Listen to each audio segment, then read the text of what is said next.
Meditation के process में निरंतर बने रहना, अपनी अंतर्मुखता, अपना इंट्रोवर्ट पहलू जगमगाना, अपनी थर्ड आई से कनेक्टेड होते चले जाना, लगातार देखते रहना, अच्छा बुरा शुभ अशुभ नेगेटिव पॉजिटिव सब जो भी भीतर की स्क्रीन पर प्रोजेक्ट हो रहा है उसको देखते रहना। ये सारी प्रोजेक्शन माइंड में तेरी अपनी निर्मित की हुई है। तुमने जो चित्र भी कंप्यूटर में फीड किया है बाहर से वही आएगा, वही फिल्म बनकर के तेरे सामने उतरेगा। फिर अपनी ही फिल्म को देखने में क्या तकलीफ है, क्या प्रॉब्लम है, क्या समस्या है,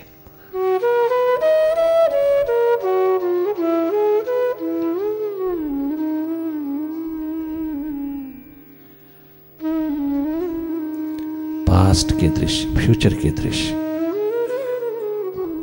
बीते हुए कल की बातें, आने वाले कल की कल्पनाएं, सपने एवं महत्वाकांक्षाएं सब भीतर तेरी टेलीविजन पर, तेरी स्क्रीन पर तुझे सब दिखाई दे रहा है।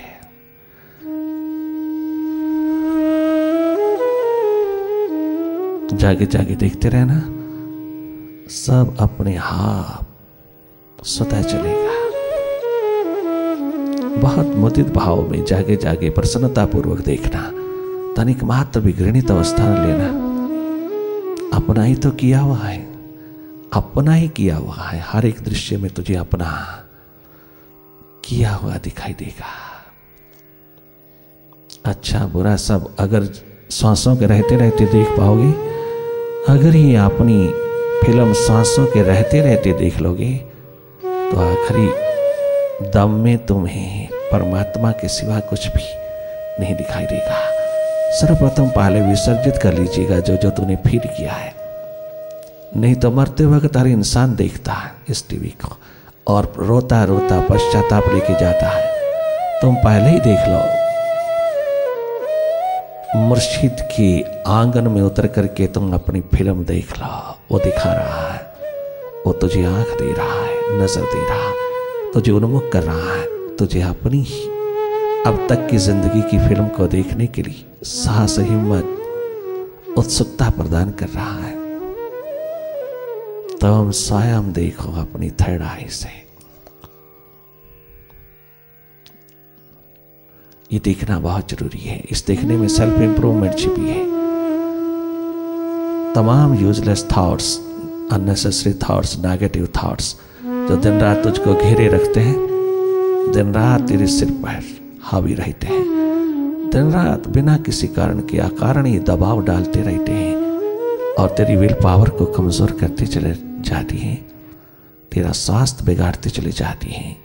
ये पास्ट और फ्यूचर के दौर तुम स्वयं देखना, कारण भीतर मिल जाएगा, इसी में मिल जाएगा। कारण मिल जाएगा तुझको अपने दुखपूर्ण जीवन का। तुम स्वयं सुधरते चले जाओगे, स्वयं सुधार होता चला जाएगा। तुम्हें विवेक, विजडम की महान सरिता हाथ लगेगी। केवल जागे जागे देखते रहना, कहीं इंडल्ज ना होना, किसी दृश्य में, किसी विचार में, किसी थॉट में खो ना जाना, लॉस्ट ना हो जाना। हो जाते हो तो पुनः पुनः बार बार वापस, बार बार जागना, बार बार अपना पल्लू छुड़ा लेना, दामन बचा लेना, बार बार देखने की प्रक्रिया में आना, देखने के प्रोसेस में आना।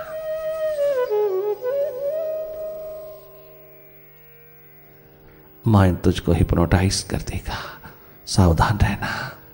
आदत बनी है माइंड के साथ जुड़ने की, माइंड में एक हो जाने की आदत। इस मेडिटेशन के प्रोसेस में उतर करके काट लेना। ये कटारा है, काटेगी, इस आइडेंटिफिकेशन को काटेगी। सप्रेशन को काटेगी।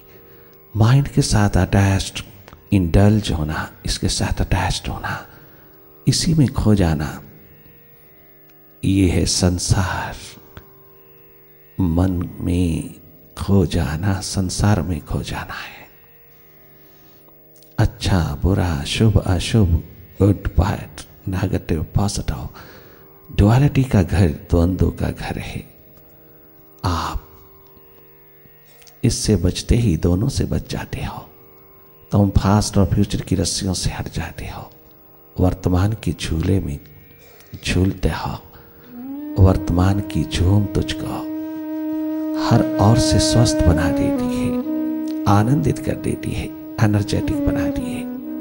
हर समय फ्रेश, तरोताजा, हर समय बैलेंस, संतुलन, शार्पनेस, अपनी होश की, अपनी सुर्ती की सदा रहती है, जिसमें कोई टेंशन, स्ट्रेस, डिप्रेशन प्रवेश नहीं कर सकती। कोई मनोरोग, हृदय रोग प्रवेश नहीं कर सकता। जब तुम स्वयं अपने स्वभाव में न्यूट्रल एनर्जी होकर के, निष्पक्ष ऊर्जा होकर के रहते हो, मन को इस्तेमाल करना जानते हो, मन को उपयोग करना जानते हो, मन की एक दिशा को समझते हो, अपने आप ये नॉलेज आती है, ये ज्ञान, ये अप्रोच अपने आप उतरता चला आता है। जब तुम थोड़ा सा अपनी सुरती में, अपने स्वभाव में, अपने जागे में, अपनी होश में मन से परे होते हो, थोड़ा विचारों से परे होते हो, तो ये अवस्था मस्ती की, आनंद की, एनर्जी की, ऊर्जा की तेरे हाथ लगती चली जाती है। जन्म से ही हम सब सदा स्वस्थ हैं, सदा ही सुखद जीवन की आभा में है। इस माइंड ने अपने पसारे से सब दबा लिया है। थोड़ा सा इससे हटते ही आपको अपनी संपदा हाथ लग जाती है, आप मालिकों के जीते हैं।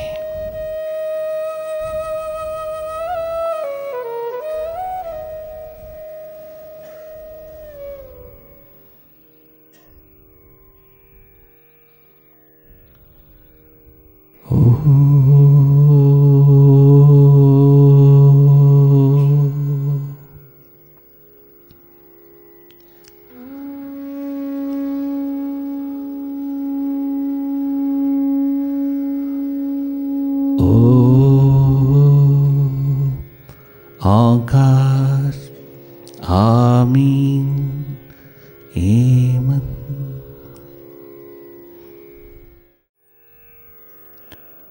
गफलत की नींद में क्यों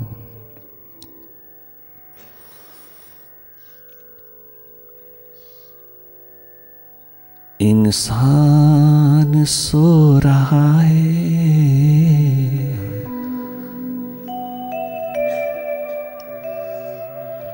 गफलत की नींद में क्यों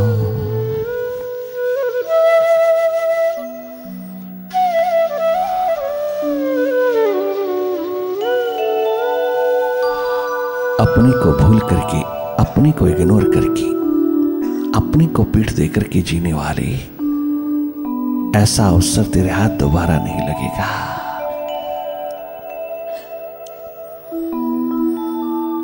यूं ही दूसरों पे कुर्बान होकर के जीने वाले, मरने वाले,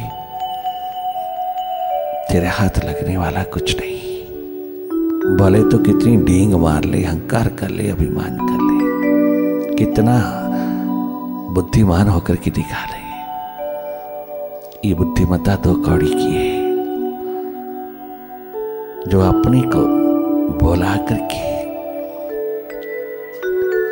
दुनियादारी को याद करने में लगी है।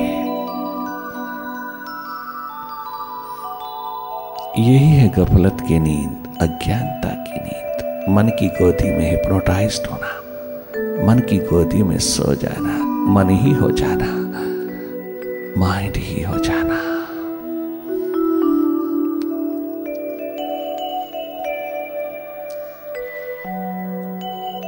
एक दिन पश्चाताप के ढेरों पर खड़ा कर देगा। उससे पहले पहले तो संभल जा।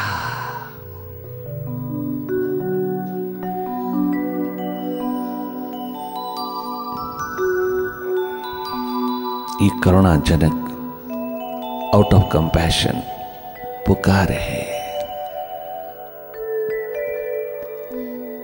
इंसान के प्रति। ये जागे पुरुषों का प्रेम है, करुणा है उनकी।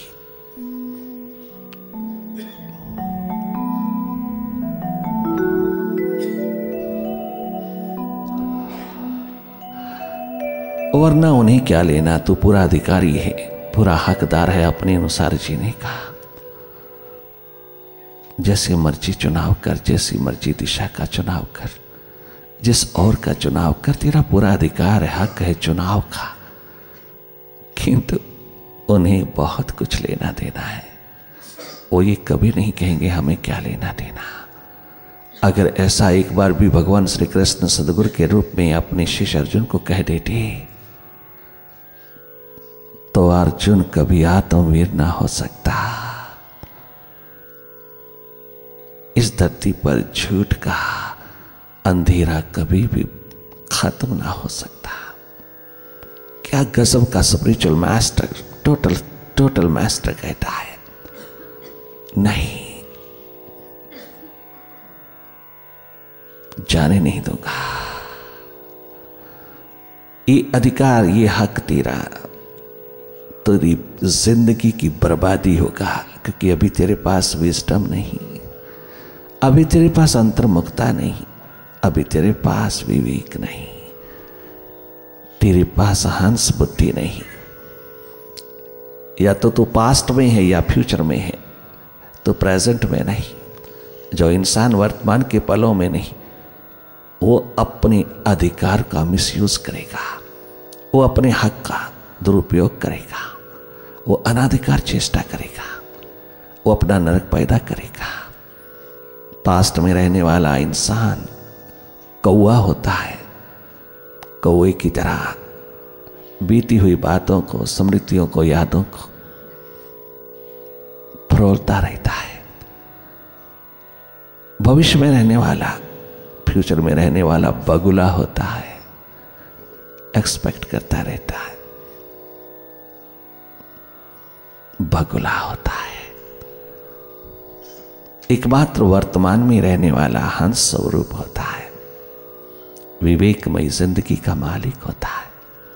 इसका मतलब यह नहीं कि हम पास्ट और फ्यूचर में न जाएं। पास्ट और फ्यूचर में आना जाना बुरा नहीं, उस विदेश में आना जाना बुरा नहीं, रहना बुरा है। रहने का हक, अधिकार माइंड को है, तेरे को नहीं। माइंड हमेशा पास्ट और फ्यूचर में रहता है, उसका तो निवास ही पास्ट और फ्यूचर है। इसलिए कभी भी सुखी नहीं, कभी स्वस्थ नहीं। एकमात्र वर्तमान में रहने वाला, प्रेजेंट मोमेंट्स में रहने वाला व्यक्ति स्वस्थ है। और वो एक दिन अपने माइंड को भी स्वस्थ पूर्ण बना लेता है, ट्रांसफॉर्म कर देता है। वर्तमान में रहने वाला हंस स्वरूप है। पास्ट और फ्यूचर की रस्सियों में झूलने वाला इंसान कदाचित कभी भी सुखद स्वस्थ नहीं है। ये छोटी सी जिंदगी तेरे हाथ लगी है, इतनी इनसिक्योरिटी से भरी हुई है, असुरक्षा से भरी हुई है, जिसके लिए तू सुरक्षा मांग रहा है, जिसके सांसों का भरोसा किसी के पास नहीं, इसकी मालकियत तेरे पास नहीं। हाँ, हो सकती है, घर तो जागा है, घर तो जागे, घर तो मन से थोड़ा स्वतंत्र होके जिए, मन से हट के जिए, मन से थोड़ा सा डिस्टेंस डेवलप करके जिए, तो श्वासों पर भी तेरी मालकियत स्थापित हो सकती है।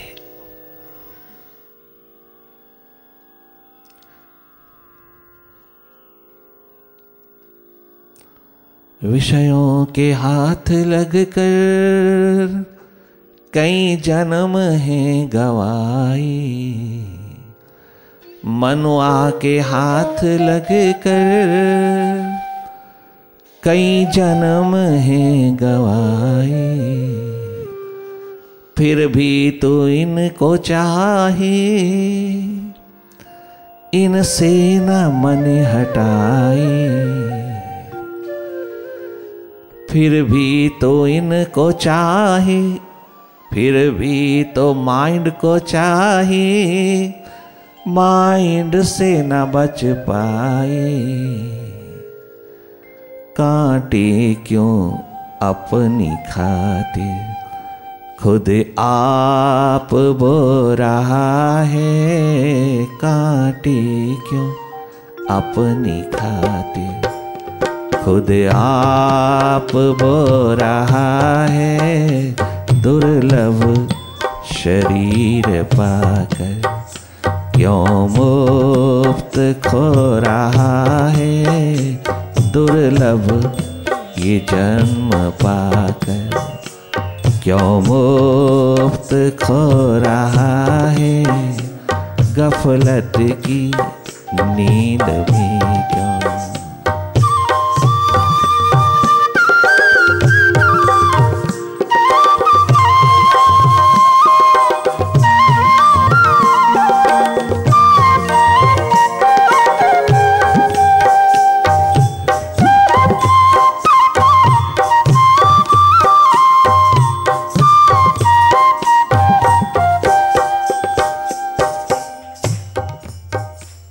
ऐश्वर्य की जिंदगी है स्पिरिचुअलिटी।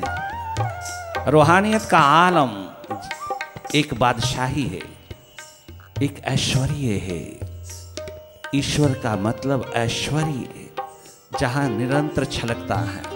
ऐश्वर्य भीतर का, बाहर का तो दो कौड़ी कहाँ है, अरे टेम्परेरी है, बहुत जल्दी जल्दी चेंजेबल, परिवर्तनशील है, अभी है अभी नहीं है, पानी के बुलबुले की तरह है। किंतु ऐश्वर्य आत्मा का निरंतर निरंतर जगमगाता है। माइंड का ऐश्वर्य बहुत टेम्परेरी, उलझ ना जाना, उलझ ना जाना।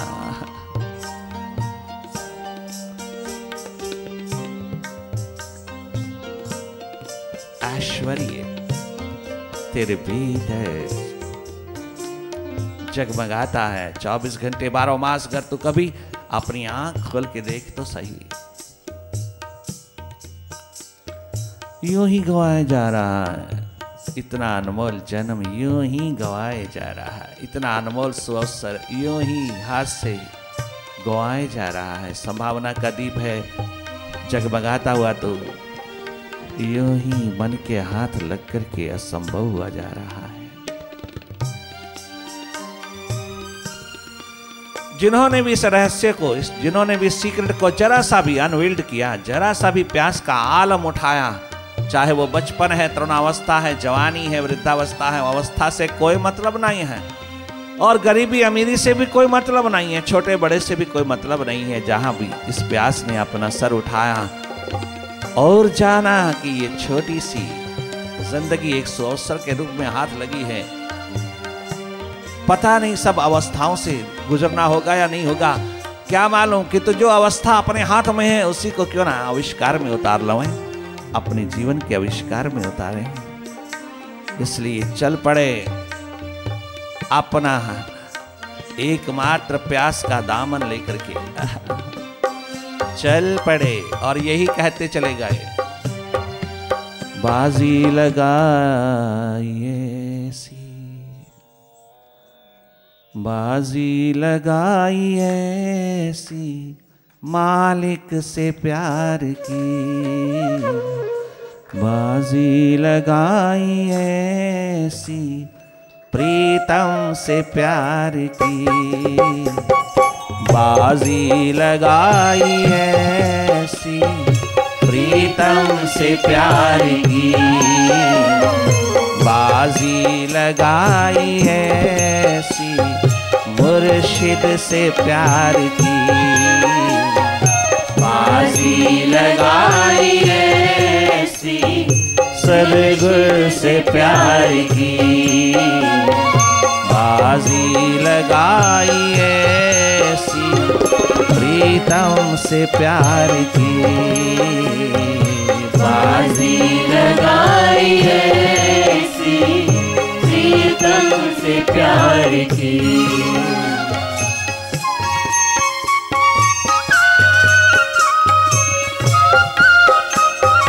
ये है विस्डम, विवेक जिंदगी का। भगोड़ापन नहीं, जो मन के हाथ लगे हैं वही भगोड़े हैं, जो मन के हाथ लगते हैं वही भगोड़े हैं। जो प्रभु के हाथ लगते हैं वो भगवत्ता का रूप है, वो भगवान रूप होने जा रहा है। वो जीवन का पूरा पूरा निर्माण करने के लिए जोखिम उठाए चले जा रहा है। पतंगे परवानों की तरह कुर्बानी का दौर लेकर के उतरे हैं। वह मक्खियां मच्छरों की तरह नहीं चलते, वो पतंगे परवानों की तरह बैठे हैं।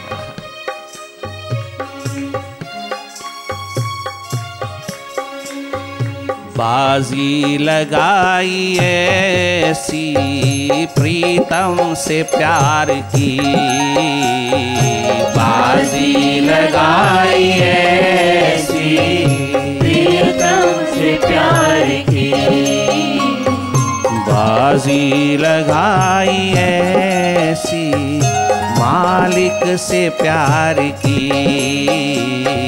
बाजी लगाई ऐसी मालिक से प्यार की। परवाह अब रही नहीं, परवाह अब रही नहीं, कछु जीत हार की, बाजी लगाई ऐसी सनगर से प्यार की, बाजी लगाई ऐसी मुर्शिद से प्यार की।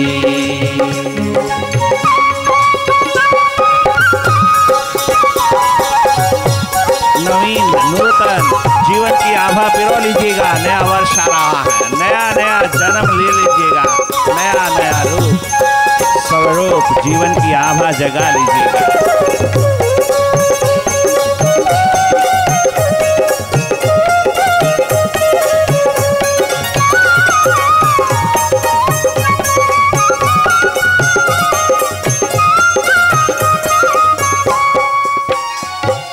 सौदा ये प्रेम का मिलता न हर जगह, सौदा ये प्रेम का मिलता न हर जगह, सौदा ये प्रेम का मिलता न हर जगह, सौदा ये ध्यान का मिलता न हर जगह।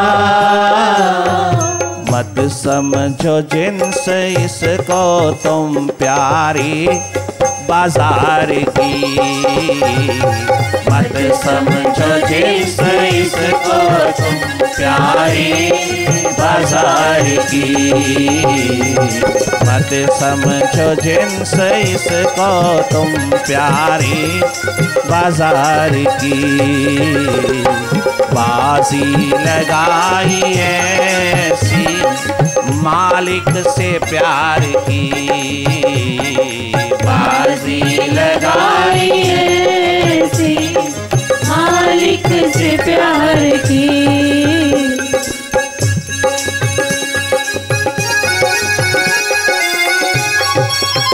Here is a super science, the mother of all sciences.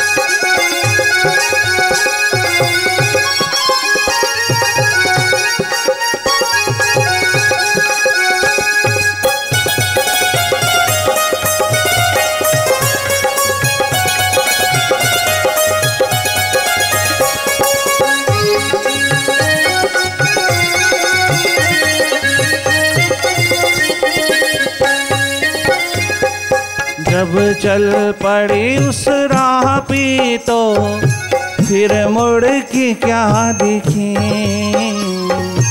जब चल पड़े तेरी राह पे तो फिर मुड़ के क्या देखे। जब चल पड़े तेरी राह पे तो फिर मुड़ के क्या देखें। जब चल पड़े उस राह पे तो फिर मुड़ के क्या देखे। दुनिया ने तो भली बुरी बातें हजार की। दुनिया ने तो भली बुरी बातें हजार की। अरे ओ प्रहलाद, ओ 6-7 वर्ष के बालक, ओ बालपन में, बातें हजार की। बालपन में ओ प्रहलाद, बालपन में क्या तूने शिकार खेला मन का। दुनिया भर के लोग कहते हैं हिरण्याकशिपु जैसे बाप की बात मान ले, सारे साम्राज्य का मालिक बन जाएगा, सारे साम्राज्य का उत्तराधिकारी है। तू क्यों खाम खाक प्रॉब्लम पैदा कर रहा है, समस्या पैदा कर रहा है। तू बाप के साथ साथ चल। अरे बाप की सेवा, बाप के प्रति कर्तव्य जो है वो भी तो पूरा होना चाहिए। तो छोटा सा नादान बालक बाप के साथ दुश्मनी रहता है, बाप के साथ दुश्मनी रहता है। अरे बाप तेरे लिए सारे के सारे वैभव लेकर के खड़ा है, तुझे गोदी में लेकर के दुनिया भर का बादशाह बना सकता है। तो उसका उत्तराधिकारी है ही, सक्सेसर है ही। वह सारे विश्व पर अपना वर्चस्व एस्टेब्लिश करने की पूरी ताकत रखता है। अपने बाप के साथ चलना। अरे हो प्रहलाद, बाप के साथ चल। माँ कहती है बाप के साथ चल, दुनिया कहती है बाप के साथ चल, बाप के अनुसार चल, बाप जो कहता वो कर, बाप के प्रति भी तो तेरा कर्तव्य बनता है। क्या गजब कहता है प्रहलाद। बाप अगर प्रभु में अनुरक्त है, बाप अगर परमात्मा के प्रति समर्पित है, बाप अगर जिसने इतनी शक्तियां बाप को दी हैं उसके प्रति अगर वो सिंसियर है, वफादार है, ईमानदार है, वफादार है, उसके प्रति जिसने इतना बड़ा शिखर उसको दिया है, तो मैं उसके चरण धो धो पीऊंगा। नहीं तो मैं दुश्मनी मोल लूंगा, मैं उसके अनुसार नहीं चलूंगा। वो भीतर का अंधा है, मैं अंधा होके जीना नहीं चाहूंगा। गर्व अहंकारी अभिमानी ईगोइस्टिक है, तो मेरा कोई फर्ज नहीं है बाप के प्रति झुकने का। जब चल पड़ी उस राह पे तो फिर मुड़ के क्या देखें। जब चल पड़ी तेरी राह पे तो फिर मुड़ के क्या देखें। दुनिया ने तो भली बुरी बातें हजार की। दुनिया ने तो झोला नहीं हो सकता, झोल के साथ माइंड के साथ समझौता नहीं हो सकता। दुनिया ने तो भली बुरी बातें हजार की। दुनिया ने तो भली बुरी बातें हजार की। सौदा ये ध्यान का मिलता न हर जगह। सौदा ये ध्यान का मिलता न हर जगह। सौदा ये प्रेम का मिलता न हर जगह। मत समझो जिन्स इसको तुम प्यारी बाजार की। मत समझो जिन्स इसको तुम प्यारी बाजार की। मत समझो जिन्स इसको तुम प्यारी बाजार की। बाजी लगाई ऐसी मुर्शिद से प्यार की। बाजी लगाई ऐसी मुर्शिद से प्यार की।